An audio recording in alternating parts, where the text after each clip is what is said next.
We're joined by U.S. national security and statecraft expert, Godbless Otubure. Godbless, thanks so much for joining us. And let's just get started, shall we? How do you think Trump's warning to Hamas might impact the ongoing negotiations for the release of American hostages?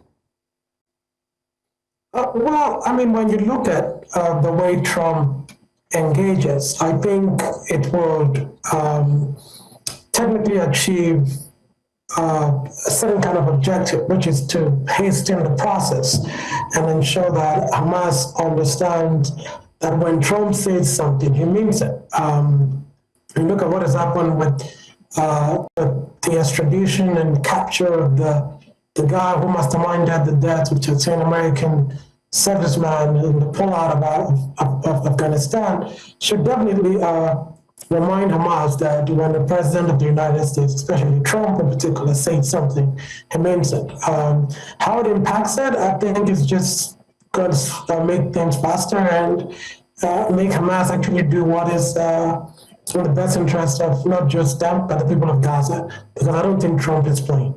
And what are the possible geopolitical consequences of increased U.S. involvement in the Israel-Gaza conflict?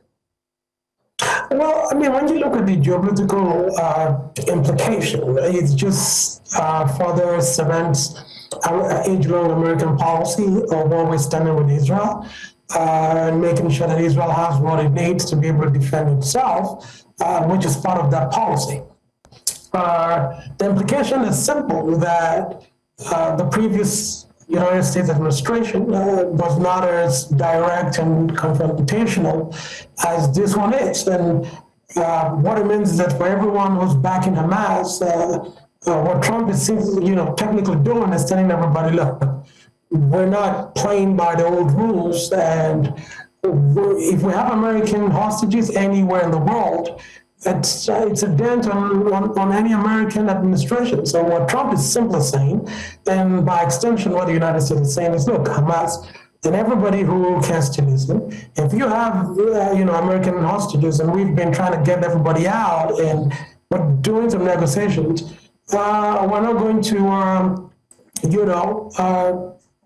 tolerate the continued detention of American citizens. So the implication is everybody in the Middle East and everyone who cares to listen, just know that we're not going to allow that to continue. Right. How is Israel balancing military action with diplomatic efforts to sort of secure hostage releases while addressing international concerns over the humanitarian crisis?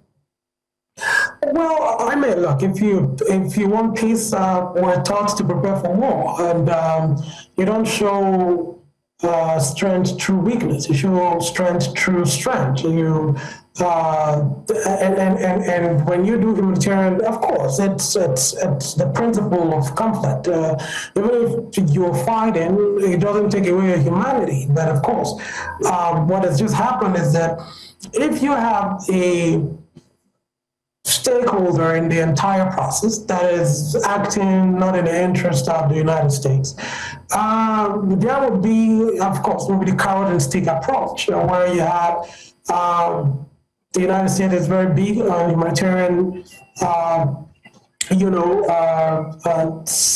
support to people in Gaza. But if Hamas, which is the fighting force, that's not going to release American citizens, of course, there definitely will be military, implication to that. So I'm very well okay with the concurrent execution of both strategies, where we're supporting humanitarian, initiatives, but also making sure that the American citizens are freed and that American national interest is protected. And what role do indirect talks between the U.S. and Hamas play in shaping the broader dynamics of this conflict?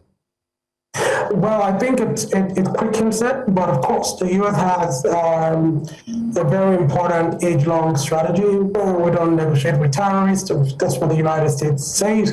And now you see that it's not a direct talks with Hamas. It's an indirect talks through the Israelis, and we're trying to see how that plays out. But my position and my analysis is that it quickens the process, and Hamas will definitely understand that, look, if you do not do what is right, you have a new sheriff in town, and I don't think it would be good for Hamas, and by extension, sadly, you have innocent Gazans who are going to be caught in that crossfire. Caught in that crossfire, indeed. How might, Trump's statements, would it influence the positions of other global powers such as the EU, Russia, and China on the Gaza war? Will it influence them to come behind Gaza or be beside Israel? Your take, finally, because we're out of time. Well, look, the Israeli-Gaza crisis has divided the world in ways that we've never seen in a long time.